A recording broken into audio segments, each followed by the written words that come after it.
Fuerte es mi gente y humilde, no desiste, siempre firme. somos miles, Los que nos lanzamos a otros países, siempre de pie. Yo y mi fe, no fue en vano que hasta aquí llegué. Siempre llevé lápiz, papel y un buen recuerdo por donde pasé. Siempre de pie, yo y mi fe, no fue en vano que hasta aquí llegué. Siempre llevé lápiz, papel e um bom recuerdo por donde passei. Olá, eu sou Karina Quintanilha, advogada e pesquisadora, vinculada ao programa de pós-graduação em Sociologia na Unicamp. Eu sou colaboradora do grupo Metamorfoses do Mundo do Trabalho, na Unicamp, e do grupo de estudos Cidade e Trabalho, na USP. Também faço parte do Fórum Internacional Fronteiras Cruzadas, que eu vou apresentar logo em seguida para vocês. A minha pesquisa e atuação é no campo da migração, do refúgio e das políticas migratórias em uma perspectiva de direitos humanos. Hoje eu me coloco como facilitadora dessa videoaula sobre produção multicultural em rede como pesquisa e intervenção. Essa proposta surgiu durante uma oficina de um projeto de extensão que organizamos durante a pandemia na Unicamp e tem como objetivo fortalecer os debates e as redes de atuação colaborativa com imigrantes frente a um cenário de crise e intensificação do racismo e da xenofobia no Brasil e no mundo. Então, se você é professor, estudante, produtor cultural, produtora cultural, ou trabalha em uma ONG, em um movimento social, eu espero que esse vídeo possa contribuir não apenas com conteúdo, ideias e ferramentas de trabalho, mas que também estimule novas produções educacionais, artísticas, culturais, engajadas com as redes das pessoas imigrantes e refugiadas. A partir da proposta Produção Multicultural em Rede, com pesquisa e intervenção, essa videoaula está organizada em 3 partes. Na primeira e na segunda parte, vou fazer uma breve contextualização sobre a atuação do Grupo Fronteiras Cruzadas, destacando a importância sobre a situação de imigrantes e refugiados atualmente no Brasil, e principalmente a necessidade permanente de desenvolver políticas e ações de enfrentamento ao racismo e à xenofobia nesses tempos críticos que a gente está vivendo. E na terceira parte eu vou compartilhar exemplos de campanhas de direitos humanos por justiça e reparação, anti-xenorracistas, a partir de práticas de pesquisa e intervenção em rede do grupo Fronteiras Cruzadas, que tem resultado em uma série de materiais que podem ser utilizados em sala de aula e para debater a migração em diferentes contextos. As questões que proponho aqui são fruto de elaborações coletivas de alguns grupos que eu faço parte, principalmente o Fórum Internacional Fontie Kikawazi, que em crioulo haitiano significa Fronteiras que Cruzam, que fundamos com pesquisadores, ativistas, artistas, coletivos imigrantes, dentre vários grupos de pesquisa na Universidade de São Paulo em 2017. Esse fórum é fruto de um período de grande transformação na cena política, social e cultural do Brasil, com a chegada de novos fluxos de imigrantes, como, por exemplo, do Haiti, da Síria e de vários países da África. Também, esse fórum foi influenciado por um período de grandes debates e luta por uma nova lei de imigração, bem como pela formação de novos movimentos sociais e culturais protagonizados por coletivos e associações de imigrantes na cidade de São Paulo, como, por exemplo, o Centro Cultural Palestino, o Al-Jania, a Frente de Mulheres Imigrantes, o Grupo de Imigrantes e Refugiados Sem Teto, o Movimento Aqui Vivo, Aqui Voto, dentre muitos outros, além da estruturação da política municipal que aconteceu nesse período com a inauguração do CRAI, o Centro de Referência no Atendimento aos Imigrantes, e o Conselho Municipal de Imigrantes ligado à Secretaria de Direitos Humanos, com base na Lei Municipal de Políticas para Imigrantes de São Paulo, de 2016. A partir desse contexto, inspirado nas ideias emancipatórias do nosso patrono da educação, Paulo Freire, pensando então a cultura e a extensão como ação transformadora, e também inspirados pela ação pedagógica do movimento negro e dos movimentos sociais formados pelos imigrantes, o nosso trabalho no campo da pesquisa e intervenção no contexto migratório tem se dividido nessas 3 frentes de atuação: a pesquisa, a extensão universitária e a formação. Temos buscado deslocar, por meio dessas frentes de trabalho, as fronteiras da universidade para engajar pessoas interessadas não apenas em debater criticamente as complexidades do que é chamado de a era das pessoas refugiadas, cada vez mais no centro dos debates políticos em todo o mundo, mas também atuar junto com os coletivos imigrantes e as redes de defesa de direitos de imigrantes. E com base nesses objetivos, a gente tem organizado diversas atividades de pesquisa, intervenção, ativismos, por meio de diversos dispositivos, como eventos internacionais e fóruns de debate, atividades artístico-culturais, como cortejos, saraus, com centros de acolhida, e o Teatro Oficina, no histórico bairro multicultural do Bexiga, também projetos de extensão com ativistas imigrantes e pesquisadores sociais, e atividades de formação audiovisual. Por exemplo, os projetos Videocartas, Conexões Migrantes, que teve o apoio da Witness, também do SESC São Paulo e da Arco Escola Cooperativa. E como desdobramento desses projetos e ações em rede, temos organizado uma série de campanhas de direitos humanos por justiça anti-xenorracista, que eu vou trazer alguns exemplos na última parte do vídeo. A nossa experiência mais recente com Fronteiras Cruzadas foi o projeto de extensão Formação de Rede Sociotécnica com Imigrantes e Refugiados na Unicamp, que resultou em uma rede multicultural de defesa de direitos articulada com 5 associações e coletivos de imigrantes de São Paulo e uma de Campinas, dentre elas a União Social dos Imigrantes Haitianos, a UZI, a Casinha Bayforce Cultural, a Associação da Comunidade da Guiné-Bissau, o Espaço EMA de Gastronomia e Cultura Africana, a Associação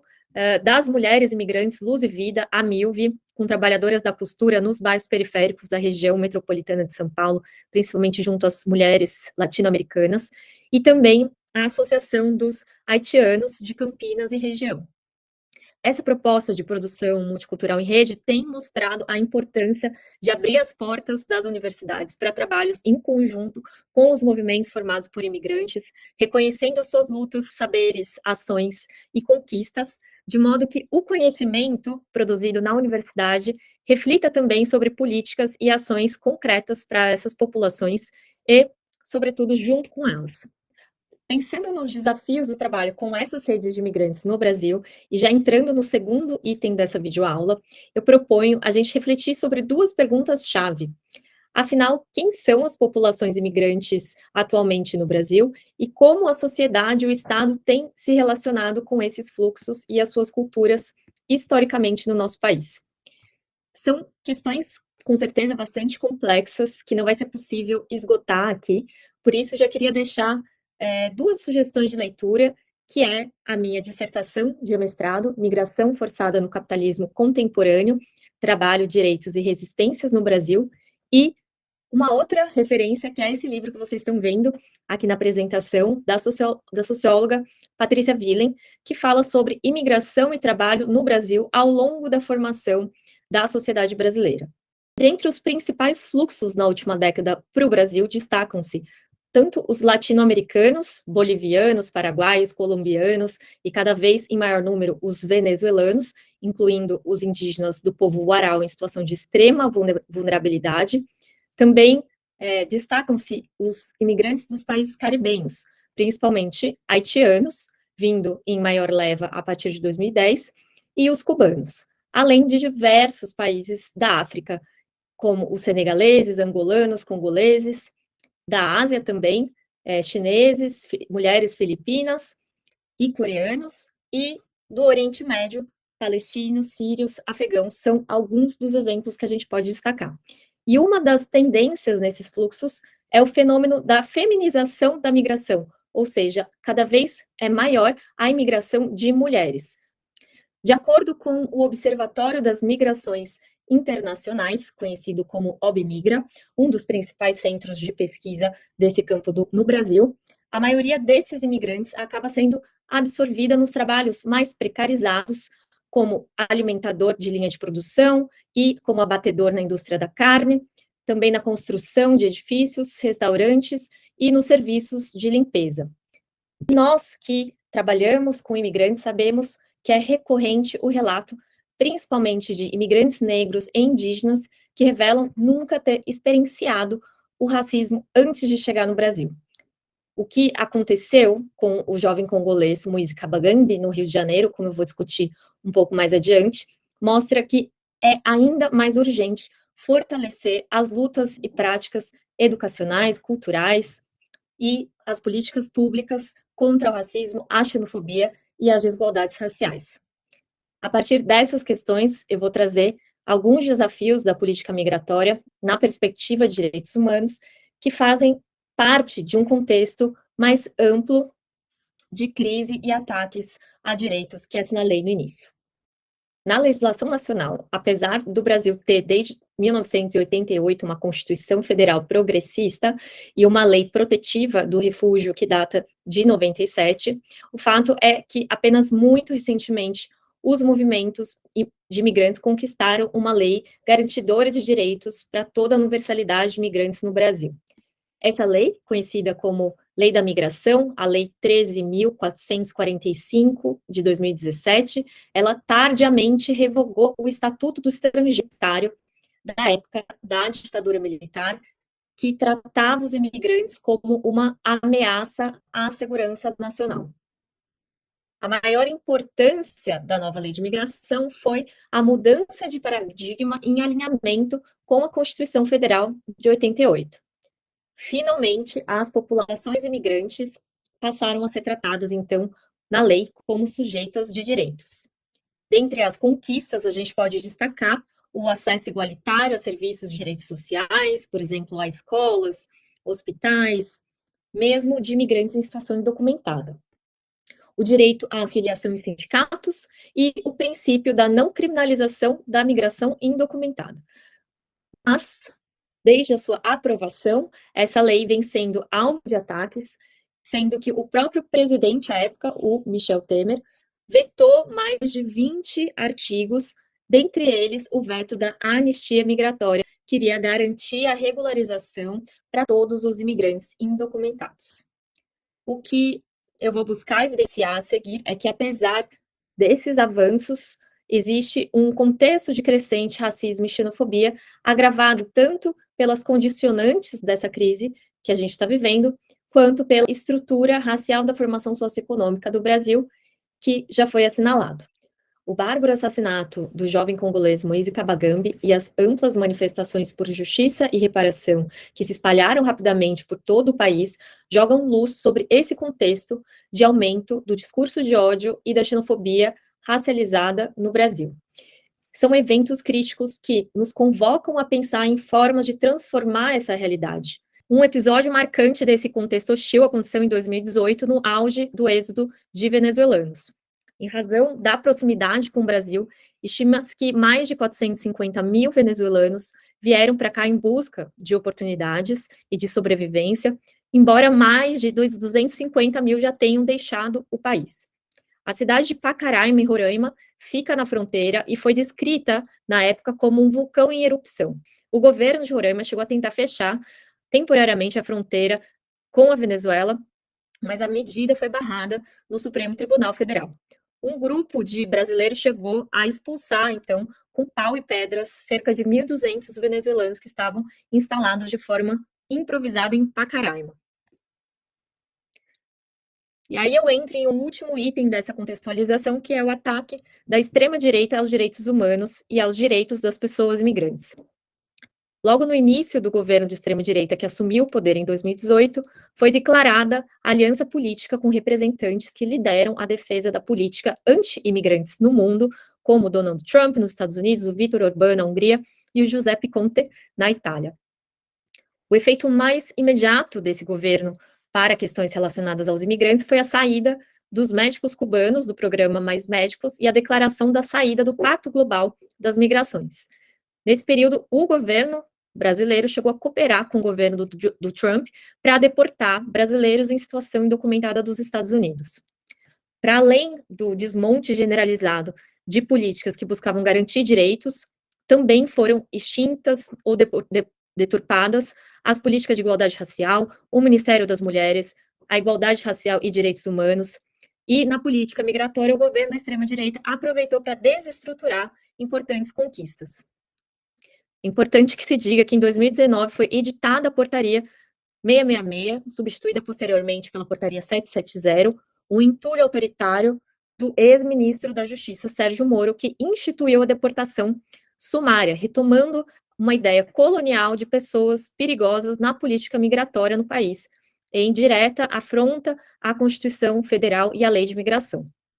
Mas foi no período da crise da Covid-19 que esses sistemáticos ataques a direitos ficaram mais exacerbados. Essas questões foram objeto de um artigo que publiquei em 2021 no The Intercept com o antropólogo Alexandre Branco, evidenciando o desastre na política migratória no contexto da pandemia, em que acompanhamos recordes de deportação e trabalho escravo e um aumento sem precedentes de denúncias de racismo e xenofobia. São eventos críticos que nos convocam a pensar em formas de transformar essa realidade. Como nos lembra o sociólogo Basilele Malomalo, o Brasil é uma extensão do Congo. Até o século XIX, 70% da população escravizada era da terra de Kabagambi. Segundo o Basilele, essa migração se reflete na nossa cultura, no samba e também na língua. O português foi influenciado pelas línguas africanas e, por isso, falamos de pretuguês, um termo cunhado pela filósofa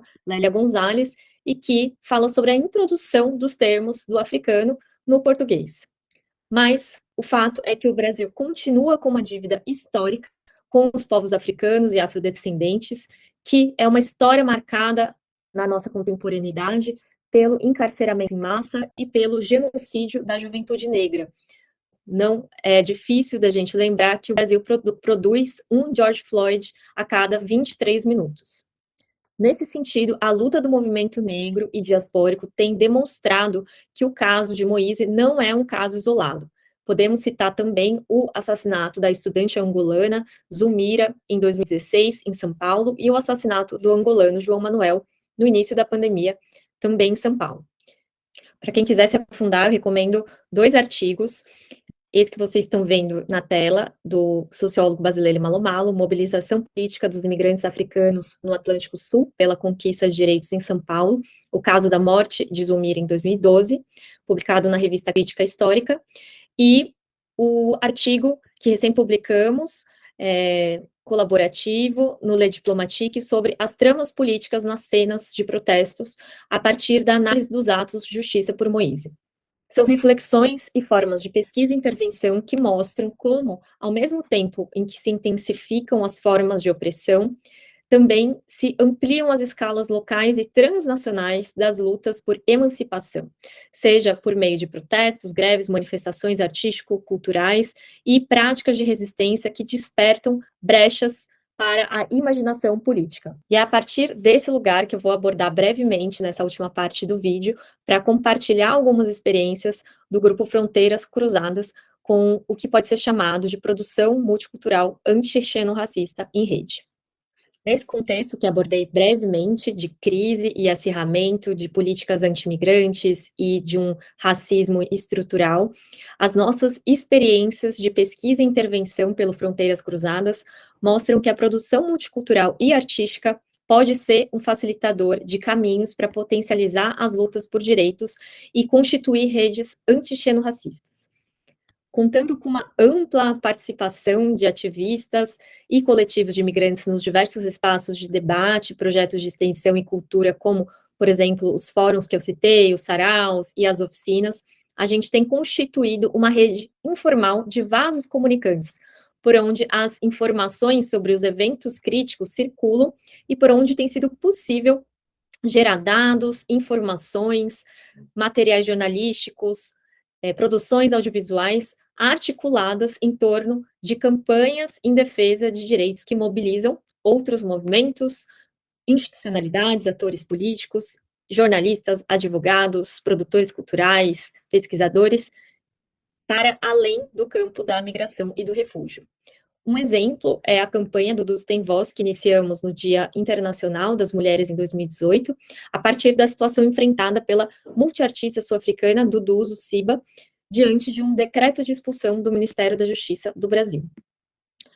Essa campanha tinha tanto o objetivo de mobilizar a defesa do direito de permanência da Duduzo, quanto denunciar o caráter racista da política de expulsão do Brasil. Each and every day the immigration laws are changing, and each and every day the immigration laws are changing to oppress not just any migrant,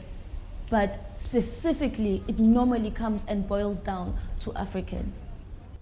I sit here today and I look at the things that I have accomplished, not alone, but because there were so many people in this very country who decided to hold my hand and show me love. Those people made me realize that I'm not on my own, therefore I can't live for myself. I cannot be selfish. The little that I can do, even if it's just to change one person's life, I would do it. Oh hell, I'll die trying.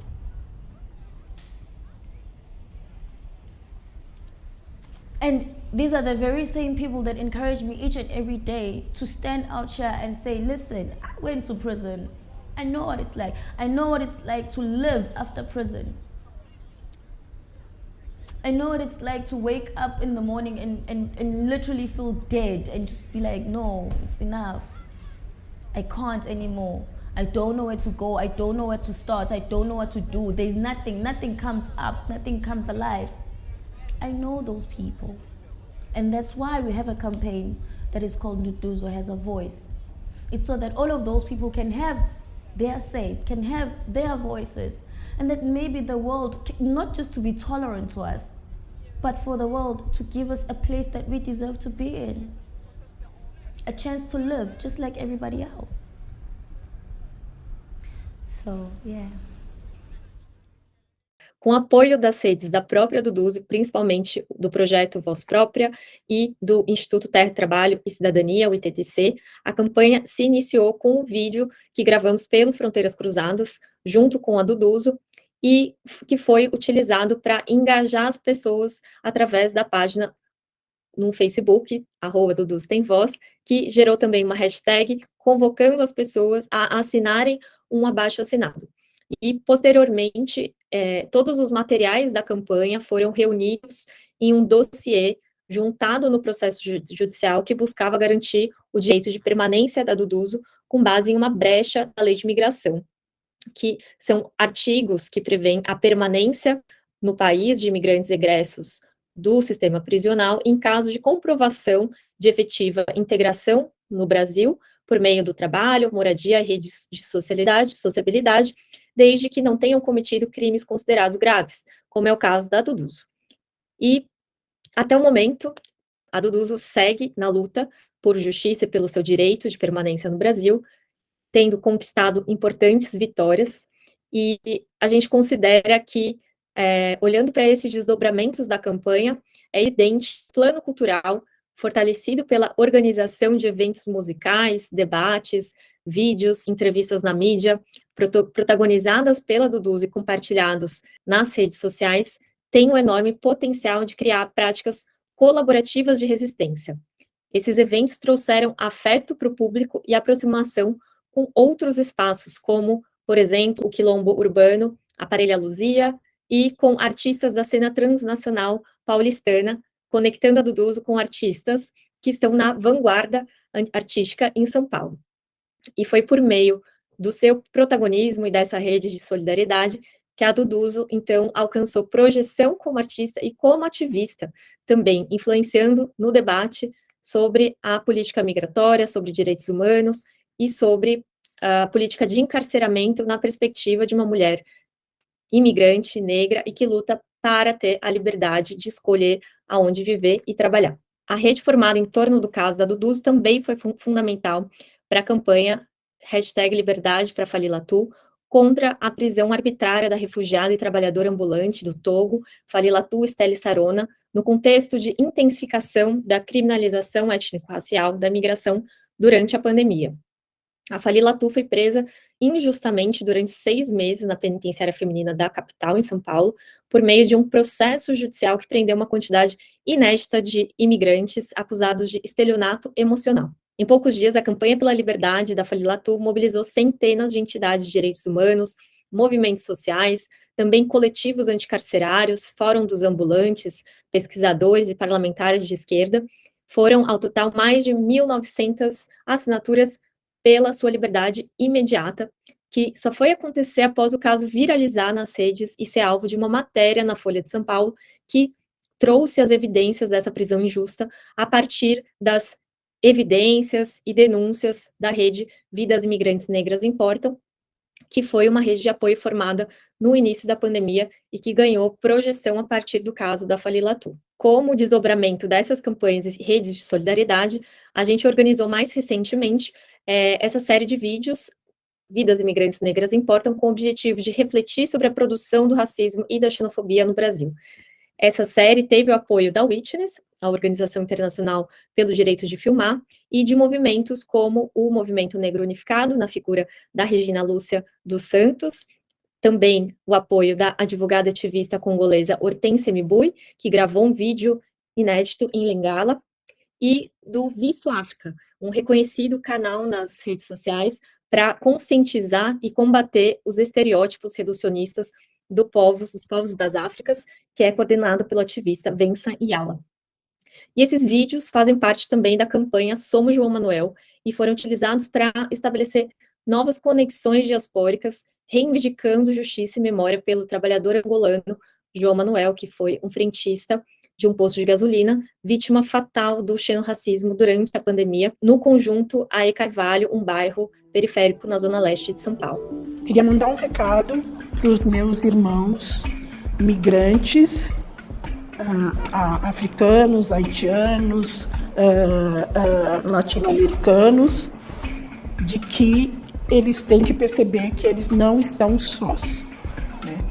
Os imigrantes e os negros, especialmente os negros do movimento negro, mas toda a população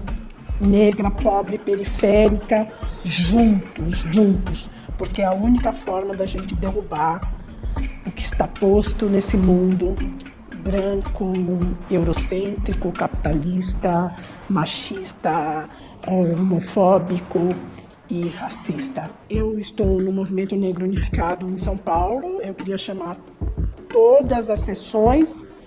do MNU, mas queria chamar também todo mundo da UNegro, todo mundo da CONEM, todo mundo que milita celularmente, não numa organização, todos os movimentos negros, os movimentos culturais negros pelo país, a perceber que a luta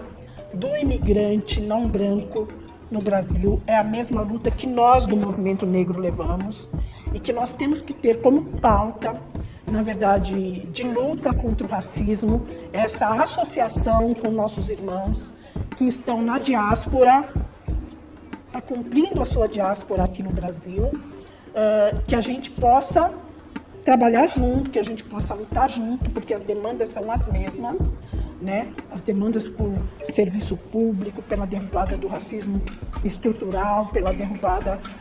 por enfrentamento do racismo institucional, tem que ser uma luta por nós, negros brasileiros, mas por nós, negros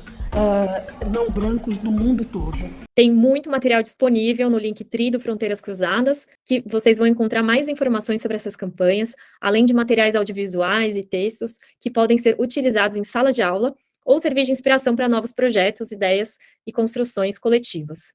Se vocês gostaram do conteúdo, deixa um like, segue o canal do Fronteiras Cruzadas, ajuda a compartilhar, comenta e fico à disposição para contribuir em novos projetos. Vou deixar meu contato na descrição do vídeo, que é kqferreira@gmail.com. Por fim, na linha do que a Regina Lúcia do MNU colocou, da necessidade de construir uma resistência antirracista conectada com os povos nas diásporas, gostaria de finalizar com a célebre frase da ativista norte-americana Angela Davis: em uma sociedade racista, não basta não ser racista, é preciso ser antirracista. E, nesse sentido, essa videoaula também é um apelo para que a gente se some no desafio de produzir novas formas de conhecimento, lutas, culturas, em diálogo com as lutas antirracistas, mas também as lutas antipatriarcais, anticapitalistas e por um mundo sem fronteiras. Vidas imigrantes negras importam e regularização já. Lápiz, papel y un buen recuerdo por donde pasé. Siempre de pie, nunca de rodillas.